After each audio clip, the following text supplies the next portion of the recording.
నాకు విద్యా బజార్లో ట్రేడింగ్ చేయాలని ఆలోచన ఉంది. కానీ అంతకంటే ముందు నేను ట్రేడింగ్ గురించి తెలుసుకోవాలి కదా. నేను ఆన్లైన్ యాప్ని కనుక్కున్నాను. అది వర్చువల్ పేపర్ ట్రేడింగ్ సౌలభ్యాన్ని అందిస్తుంది. ఇక్కడ చిన్నదిగా ఫీజు కట్టి ఫ్యాంటసీ గేమ్స్ మరియు అది కాకుండా ట్రేడింగ్ లీగ్స్ లో పాల్గొనొచ్చు. అది కాకుండా క్యాష్ ప్రైజ్ మరియు బోనస్ ని కూడా మీరు పొందొచ్చు. ఇలా చూడండి. దీనివల్ల ఏం ప్రయోజనం? ఇది వర్చువలే కదా, నిజం కాదు కదా. అవును, కానీ ఫైనాన్షియల్ మార్కెట్ కు రియల్ ట్రేడింగ్ కు ఎటువంటి తేడా లేదు. ఎందుకంటే దీన్ని listed trading security real time price మీద ఆధారపడింది. ఓ అవునా? నాకు యాప్ డౌన్లోడ్ లింక్ పంపిస్తారా? ఇదిగోండి, పంపించాను. నేనిప్పుడు యాప్ ని డౌన్లోడ్ చేశాను. ఇప్పుడు చెప్పండి ఏం చేయాలి? మీ పర్సనల్ డీటెయిల్స్ ని ఫిల్ చేయండి, మరి చిన్నదిగా ఫీజు కట్టి అకౌంట్ ని ఓపెన్ చేయండి. సులభం కదా? కాసేపు ఆగండి. మీరు ఆన్లైన్ గేమిఫికేషన్ యాప్ ద్వారా ట్రేడింగ్ చేయాలని అనుకుంటున్నారు, మరియు దాని గురించి డబ్బులు కూడా.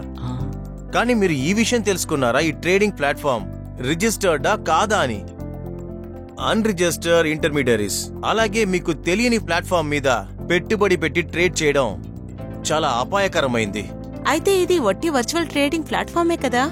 అది చట్టబద్ధమైంది కాదు కదా. యాప్ గురించి తెలుసుకోకుండా నీ పర్సనల్ ఇన్ఫర్మేషన్ ని షేర్ చేస్తున్నావు. దాన్ని వాళ్ళు దుర్వినియోగం కూడా చేయొచ్చు. ఇంతమంది యాప్ ని వాడుతున్నారంటే సురక్షితంగానే ఉంటదేమో. మీరు గుంపుల మనస్తత్వానికి పడిపోకూడదు. ఇలాంటి గేమింగ్ యాప్స్ సులభంగా రివార్డులు మరియు ఇంకా బోనసులతో ట్రాప్ చేస్తారు. అనవసరమైన నష్టాలను ఎదుర్కొంటే డబ్బులు విత్డ్రా చేయలేకపోతే మీ రక్షణ కోసం ఎటువంటి చట్టపరమైన సహాయం ఉండదు.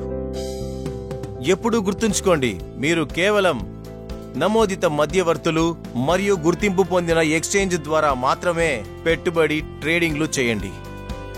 గుర్తుంచుకోండి, తెలివిగా పెట్టుబడులు పెట్టండి.